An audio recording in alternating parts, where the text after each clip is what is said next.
Kinshasa na biso. Réalité ya banaki. Réalité ya banaki. Réalité ya banakino. Buyukiti. Buguyo kaka. Kinshasa na biso. Kin eleki partout. KNB Kinshasa na biso. Kin eleki partout. Kinshasa eleki partout. Mikolo nezabino pardon. Jima sala yolo raté. Ya on a bien yo. Ah Jima mukende. Oumela. KNB. Kin eleki partout. Rien à dire. Toi on a terre envié parce que Kin eleki partout et l'osako liboso ambongo mosanto azate Céline Don Kardasha isongolo bizubai bana Kin ke bana jako zape so kutanango KNB Telema Kinshasa eleki partout Jimmy Mukendi Oumela KNB ko zape te so kutanango check ovandi. Mbote bakino peu bienvenue na numéro ya sika ya magazine Kinshasa na biso KNB.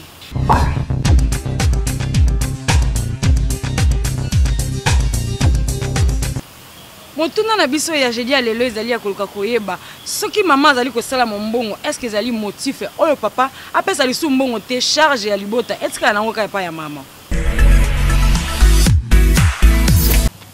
fa pesa kapo so bia kataka wana donc ezara mystique ezara maple po ko kata wana okoya neka fa bakisa ya mbali sala bien bongo ezala te ozi acti moi so okoya po oyo pese mbongo te do fa bakisaka fa baksipo ya papa sala bien mbongo uta pa na poche papa joue un rôle mususu et ça la moi sentiment mo kitoko mais dans son obimisa na obaye papa na ko lemba na ko ya pona ko kweya to na ko na osengwe ko masu na pesa ko mbongo teka mais tala sko mbongo ngoni te faut bakisaka po to ngoyuta na poche papa ça la moi bien to devait être mon baye na pesa nga basala nga bui ça la bien moko kito makasi bon mbongo ya liboso ezaka na ngombi na bénéfice mais ya sikoyo tozoke na moment oyo ekomi passe ato pesi mwasi ata 10 000 ato pesi combien eko na nkaka mais papa mususu baza ba rejoindre naka soki amoni te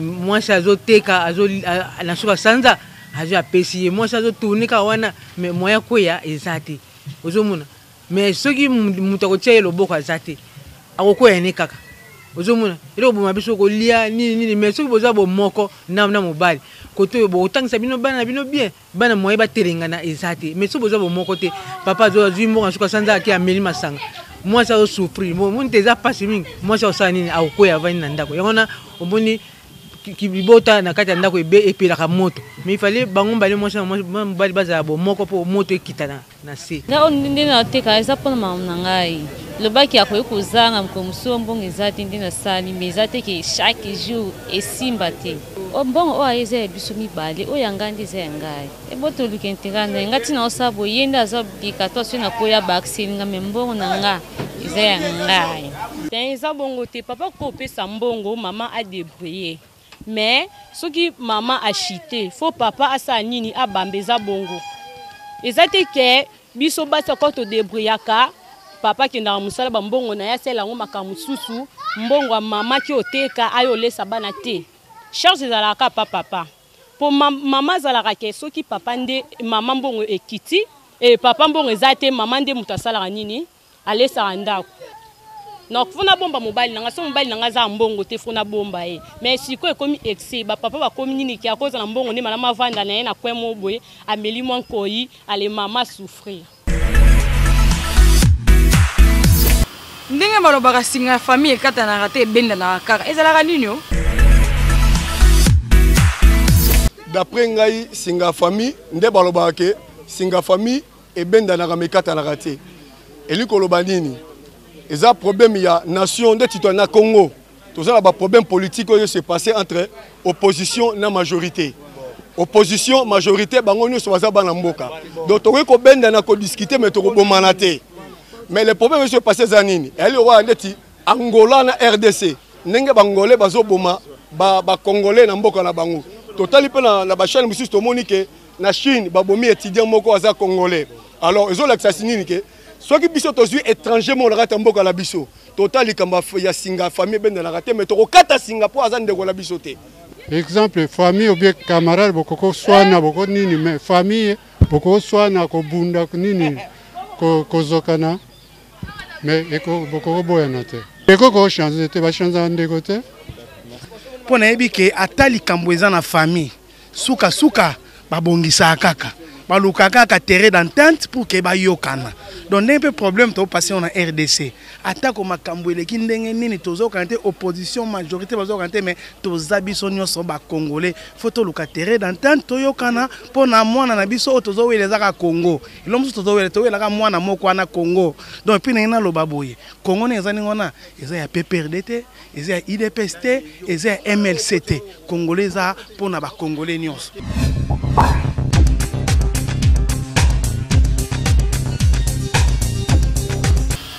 Toute une population qui nous a biso soki Moïse na Bemba bazalaki invalidé te soki balinga kondima fallu le comme candidat unique ya opposition. Oyo bazako reprocher le lona à Félix soki ezalaka bango ils allaient réagir de la même manière donc batika ko condamner Félix inutilement le complot est connu bango Jean-Pierre Bemba na Moïse lokola baza invalidé souci na bango ezali que l'élection est salamate to kende na moi dialogue pour que compromis moko ezwama bango basala nini bazonga biso to lingi élection to kende na élection avec ou sans machine to kende na élection puisque élection soki salamité Kabila kozala toujours wana bakoko ndima monte parce que Bemba pendenga zana ke na soki azaki candidat présidentiel akolinga ke ye moko azala candidat commun parce que akolinga na faulute même kinani Katum Félix azong amoni ke mambango bato sala za malamu te yango speta alandi babasi na ye kindenge faulu pe na tango zaki 2011 tango basineka kota dia ko ne candidat député tango azongi ke azongi na babasi na pese réponse yango pe ndenge Félix asali yango ke azongi na babasi na ye basi na loko eboyi yango ya fato sa o base lobby en tout cas le monde là c'est bien d'abord que la politique est égoïste. OK.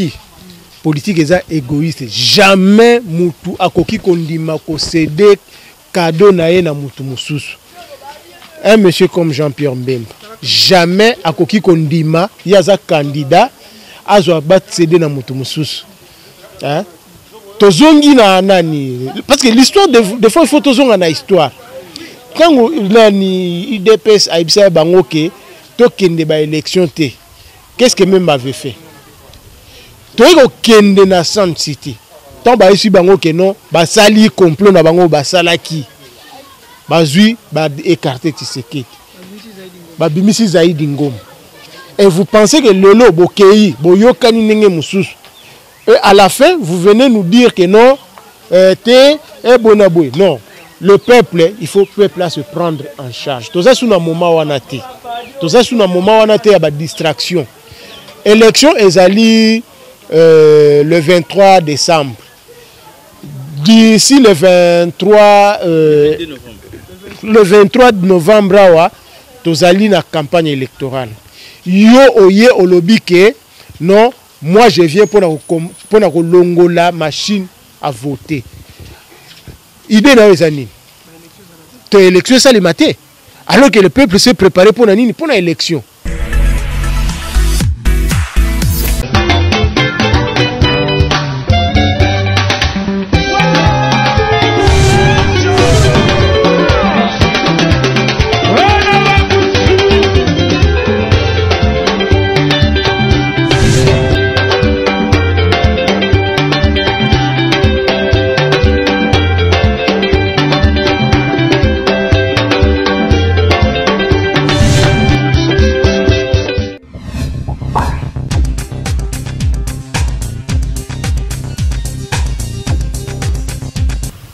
Population ya Kisenso bazali kolela mai na miso ndenge kulu nezali nango kosila te.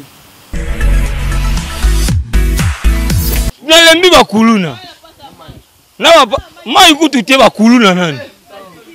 Donc koya lupango le biso yango tela ngo bien.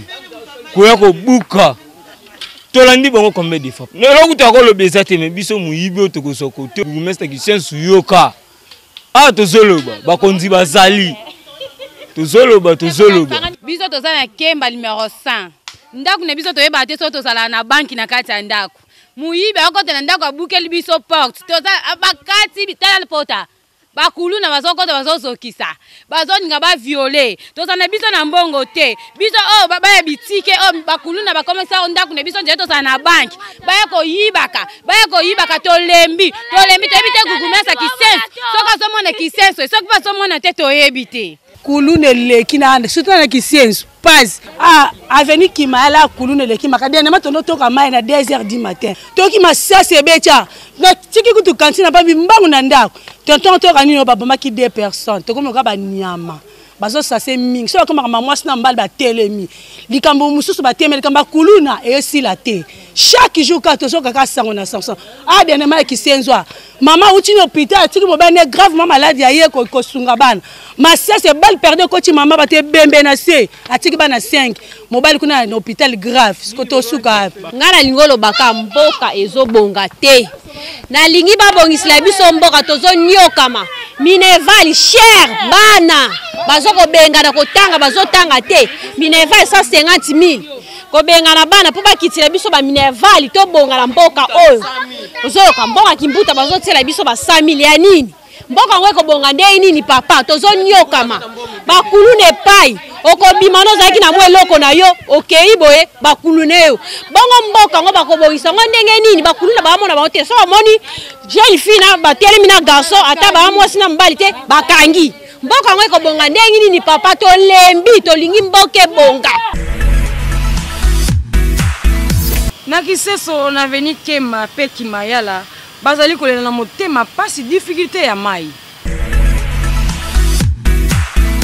na kisenso na veni Kemba problème toza na ngoya makasi awa likambo ya mai to mona pasi na mai ngakutu jeune fille na balingi ba violer awa babimi ebele moyen to tcha likolo ezate ba violer ya liboso ndaka awa po mai ba 4h mai ba 3h anto toza na difficulté ya makasi na mai pompe ezalaka te ata pompe ya foko ata pompe régie des eaux ezalaka te tiyo ezalaki liboso ba benda tiyo na bakenda nango pasi makasi bena ya mai to souffrir likama mai makasi ajo na komi nango kome makabidwa mai kuna na se pene na debonome mukolo mususu na koya na bido liboko itikale liboko ibokana mai kaka tozo senge loko mususu te mai soko bimi na butu bakuluna bazo papa biso na pasi ya mai tuzo senga mai batela biso mai agi kumyo ya kumema susu babido te ojo za problème en mai na problème à courant pene za bien te en plus banzela eza bien te nzela o basela biso ya dodani oyo banda matete ti okoma deta nzela eza pene ya kobuka na makasi donc l'état tela biso likambo o to ko te donc mai comment tekela biso bidon 200 francs mai passe moyen te ba mai to momelo ba mai ya salité insécurité moyen te ba boma biso kuluna makamba bobo mona mote en tout cas papa toza na problème makasi o etali mai neti lelo ti bozo mona biso boy mai ezate donc to ana souffrance makasi ya mai na kati na kisenso koto yo vraiment malgré tout toza na maison oyo ndako ya régie des eaux ezali kolo awa mais tokamwaka koto mai ezate mai esukelaka kaka na sekuna donc faut to uta kuna tozo mata koto na babido na biso ya mai en tout cas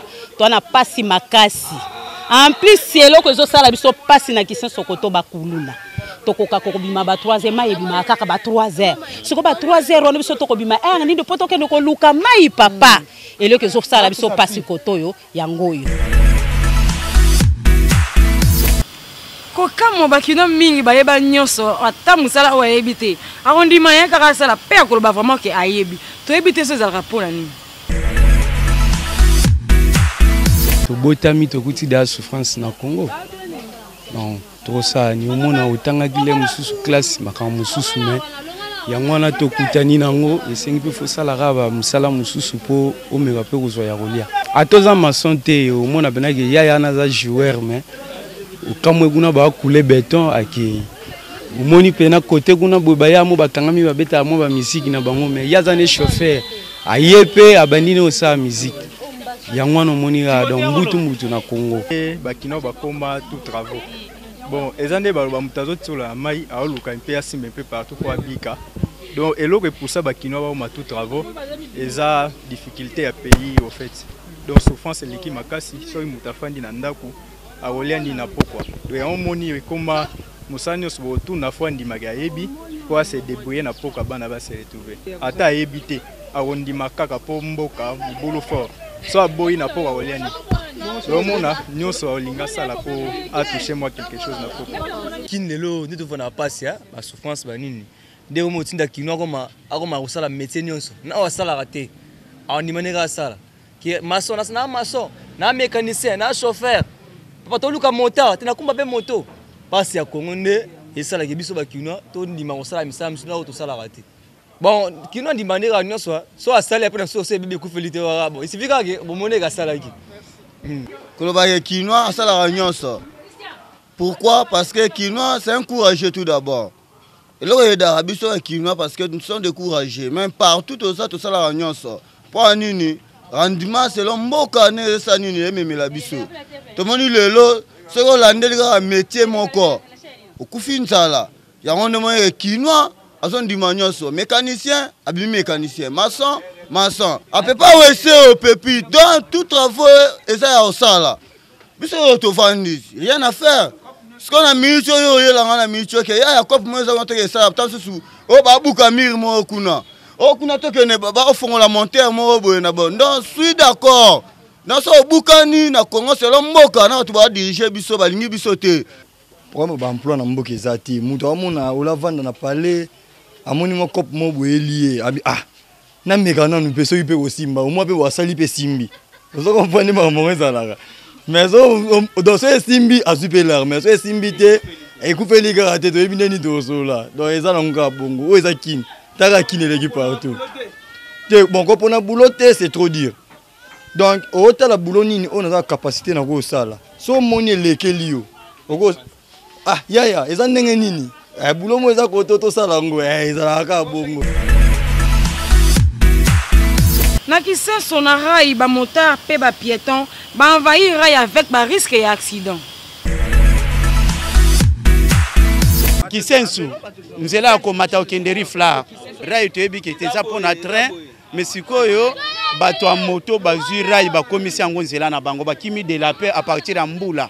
Mbula soke beti bebisi ba nzela mbala mo bato a moto ba kimi ba koti na rail. Ba policier baza na rail oyo, mais bazo zwaka mbongo. Ba qui peut être o ezara ba tia bango pour que ba surveiller rai ba commissaire ango lokola nzela ya moto so ba so ba 500 na bango ba bosani na bango autorité na biso attache ba policier na nzela pe ba contrôler rai bazana bezoka ya mbongo ba occupé na bango te so ba zwi mbongo ba bosani na bango ke te rai eza pona moto te eza pona train biso bato makolo na nzela oyo surtout na butu ba kota tina kacha rai yo so ya bakipa makolo batute bakipa tekete o ezanzela o batu bakoleka mais ezanzela pona train donc itala so ndenge sabwe et puis batu a moto bazana privilège te pona mutu bakipa mutu te bapesa lokolo ya mutu valeur te voix o ya train même bandito bavana vana rai boye babi bandakala nzela ntiku binzila ntiku ça veut dire que mutu akoleka te mais par rapport à conjoncture Congo to tamwa na biso ba oteka appelle lobo mona.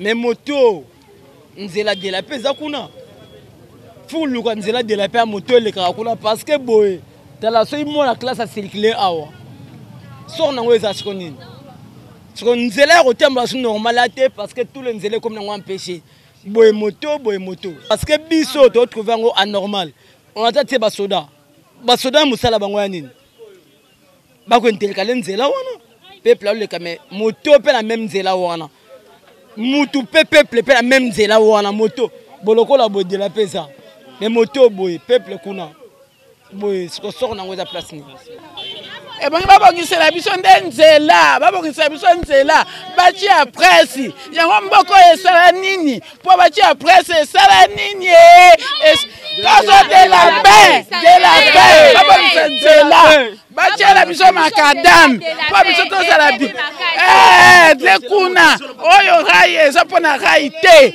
sikoyo ndenge eza boye batika privilège na bato ya moto parce que bapesaka bambongo na bango na basoda donc biso nde eza boye tokoma na pasi babongisa nzela delape bamoto elekaka na delape biso nzela ta makolo totikala nzela makolo soki trésor leka tobatami mopanzi nde eza boye soki trésor leka moye tobatama mopanzi eza te parce que bamoto ekwepai donc moye eza te papa bato ya moto bapesaka ba 500 francs na bato ya basoda na nini kuna oyo bazokengela rai bapesaka ba 1000 francs na bango na rai na basoda donc po baleka donc biso boye toza na pasi nga moko na ntongo bangi batutanga mwana lelo kotika mwana na classe.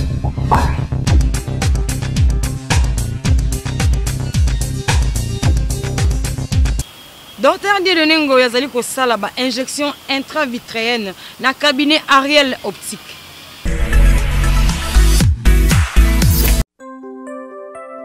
L'œil humain peut être exposé à plusieurs maladies et présenter un désordre ou un trouble oculaire. Si beaucoup ne pensent qu'à la cataracte ou au glaucome, cela peut bien aussi être une dégénérescence maculaire, un mal qui affecte la macula, cette partie de l'œil qui permet de voir les détails fins. L'affection brouille la vision centrale, catalyseur des activités telles que la lecture, la couture ou la conduite. Comme le nom l'indique, on injecte dans le vitré. Le vitré, c'est un liquide qui est à l'intérieur de l'œil. Il peut s'agir d'une infection. À ce moment, on injecte soit des antibactériens, soit on peut injecter des anti-inflammatoires, soit on peut injecter, comme maintenant c'est pratiquement à la mode, on injecte ce que nous appelons des anti-VEGF. C'est une très grande avancée dans les traitements de maladies. C'est beaucoup plus, nous agissons sur l'édème de la macula. Et lorsque l'édème de la macula se produit dans l'œil d'un patient, il y a la baisse de la vision. Et c'est cette baisse qu'il faut combattre. Pour pallier cette dégénérescence maculaire, un rendez-vous chez un spécialiste pour une injection intravitréenne peut bien changer la donne en soulageant fortement le patient. Donc ça dit que l'acuité visuelle a fortement diminué. J'arrive à peine à voir et c'est pour cela que j'étais venu pour les soins. J'avais peur en entendant parler de la piqûre et surtout dans l'œil. Vous savez, ça fait trop peur. C'est la première fois d'ailleurs de voir ça. Le traitement vient à peine de commencer. Normalement, il y aura d'autres séances et on va suivre l'évolution. Hein, et avec le témoignage d'Athan, j'espère que ça va. L'injection ne dure que quelques secondes. Une aiguille très fine est introduite à travers le blanc de l'œil et l'acte est fait. Je suis tout à fait normal, comme j'étais venu. Je suis en train de ressortir aussi de la même façon. Avant, j'avais justement peur, mais après, quand j'ai eu la piqûre, j'ai rien senti de grave. Je n'ai pas senti la douleur, sincèrement. Juste entré après la piqûre, hein. L'œil larmoie un peu, mais sinon, ça va. Bien que la prise en charge de la maladie peut coûter cher, ce traitement est très efficace dans de nombreuses maladies oculaires, en particulier la dégénérescence maculaire. L'injection intravitréenne soigne aussi la rétinopathie diabétique et les occlusions veineuses rétiniennes. Ce sont des produits qui sont vendus dans les pharmacies des institutions de santé. Et donc pour les avoir, d'abord ça pose un problème. Le produit le moins cher, c'est l'Avastin que nous utilisons, mais nous utilisons aussi le Lucentis. Le Lucentis, le Léa, l'Ozudex, cela coûte excessivement cher. En cas d'infection, les symptômes comme la baisse de la vision, la douleur, la rougeur de l'œil se manifestent dans les 72 heures après l'injection, affirme le docteur Ngoyi, qui par ailleurs reste le seul spécialiste en République démocratique du Congo.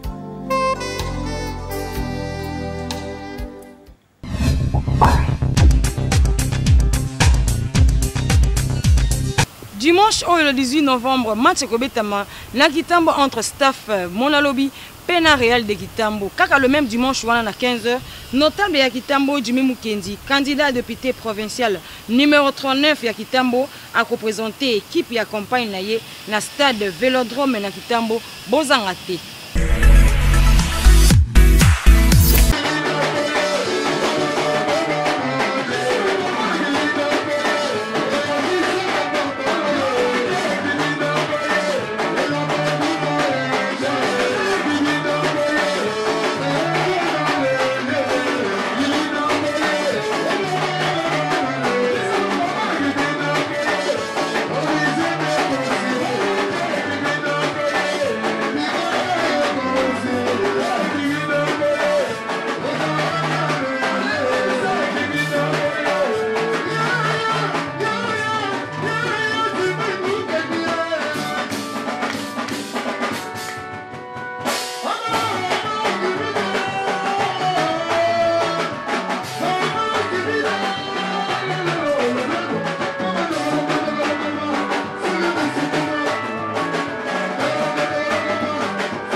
rendez-vous n'est pas manqué. Bana Kitambo, boye belé le 18 à 15h. Donc, mamba bien là. Donc, on bête na réa de Kitambo. Moi, je banda 15h. Yemoro, Jimou qui est en place. Après match 3e mi-temps, tu as retrouvé, tu as longola pas de Luki Binda. Bana Kitambo Moutazangate. Tous les jeunes, tu as awa. Makasi a fait na honorable na biso Jimmy Mukendi. Asangisi biso bana Kitambo donc boye belé boko mona makambo to ko sala mama sana biso ya mama sana biso loisir ya mona lobby to ko sepesa bango boya bale balobaka totote bale ya makolo boya ko mona ba spectacle mam to ko sala bango ve na biso Jimmy Mukendi donc ils ala calme le 18 ko mona na 15h ko mona to ko sepesa bango ba 2-0 bana kin to bengi bino surtout boya rendez-vous na 18h et le 18 na Velodrome. Tout ce que Sabino, tout le temps réel, on a ou va réel Kitambo. Bisonné dans la quartier, ça tu es solo, tu bêta bango mingete misato. Minga le béaté, tu peux signer sur Tumbo, le 18, Jimmy Mukendi, honorable biso tona simanayo. Merci papa. Bana Kitambo, Congo mouvement sur tout ce bango qui biso dans la quartier de Sala. Tu bêta bango réel Kitambo, bisonné ba Kisala, ya solo. Minga le béaté, match à 3-0, ya le bé mingate. Le 18 na 15h na stade Velodrome boye belé bana Kitambo boya ko sunga boya ko tala pe ndenge notable na biso Jimmy Mukendi akobeta na terrain au sepela elongo na biso 18 rendez-vous n'est pas manqué na 4 Kitambo donc mon lobby contre Real de Kitambo ba ozwa bango 2 na bokasité honorable na biso Jimmy Mukendi donc maramoza bien boye belé les mabanga na bango 10 match yo bakoka charge au dimanche mutazanga le 18 na terrain Velodrome grâce à honorable Mokonza Kitambo mutasongeli nzungu na Kitambo totikela bango tembele yemoko Jimmy Mukendi kolo Kitambo ba ebele réel tobeta bango de ba voisin batangambu biso moko grâce à Real de Madrid 2-0 boya bokasité honorable na Jimmy Mukendi na éviter quoi tobeta côté Real de Kitambo biso ba garçon amona lobi après awa tokeko bomba nzoko ne gile mozindo loba kaka Suki voilà, le 18. Check. À ne pas manquer le 18 hein, à 15h. J'espère bien et les cas bien. Tu peux mettre mon cas D. Juste 2 caca. Il y a belé T. 2. Tu y a belé T. Basi bon beta. Tête tu y a tout soutenir papa. Tu y a belé. Baka na sikra pe ba uzala. Tu y a belé. Tu peux mettre bino ba. Babiloko. Au monde tu jouer bango calme. Bana Kitambo, un rendez-vous n'est pas manqué. Babi Togutana, Awa, le 18, hein, à partir de 15h, Nabokassia, Venabiso Moro, notable Nabiso Kitambo, honorable Jimmy Mukendi Chimanga. Hein, Balibo Talman dans la salle. Nous n'avons pas de Babi dimanche 18 à partir de 15h. Surtout vidéo Awa, Bisotou Anini et pas de Luki Binda. Et tout le monde a rendu ton message. Tout le monde a rendu ton message. Banakin, rendez-vous Zakakamoko, Ndebatu Balingara, honorable. Jimmy Mukendi yende makambo c'est-à-dire azo simba Kitambo taka ba preuve donc mona lobby face à face na Real de Kitambo donc to beta bango mingete mi balé quoi ya minga o lobeza te boya bo mona dimanche le 18 à 15h rendez-vous n'est pas manqué tokos bakala honorable Jimmy Mukendi basika na bango lelo mambo baba salé no salon kala na Kitambo bakala na ye basika na lelo le 18 Velodrome Real Alati Atlético de Madrid boteki match on a début en Chabino dans la Real. Début là. Dossier numéro 11 mona. Chabango bi. Notable Kitambo, Ukolo Kitambo ye. O banani bané mamba kala, bo sala esa ngo kala bino sango lelo. Donc kala na yesi na bino lelo. Tika sa lelo ba sala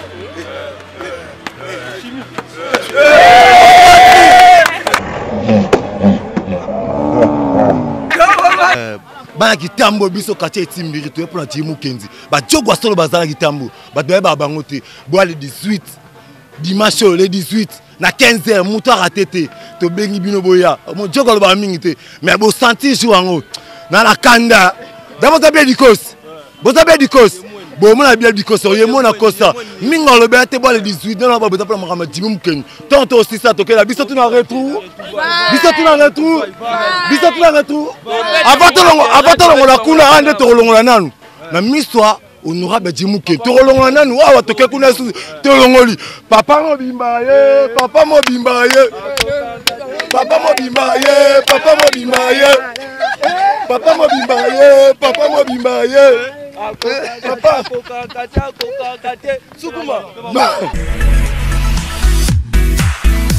Merci na attention soutenir au besoin le maté pour l'encopesa magazine Kinshasa na biso au bolinga mingi pe bo préféra bon s'abonner massivement à la chaîne YouTube oyo pour vous avoir l'intégralité à information et belé pour ça na pété que Kinshasa et l'équipe partout réalité ya bana kino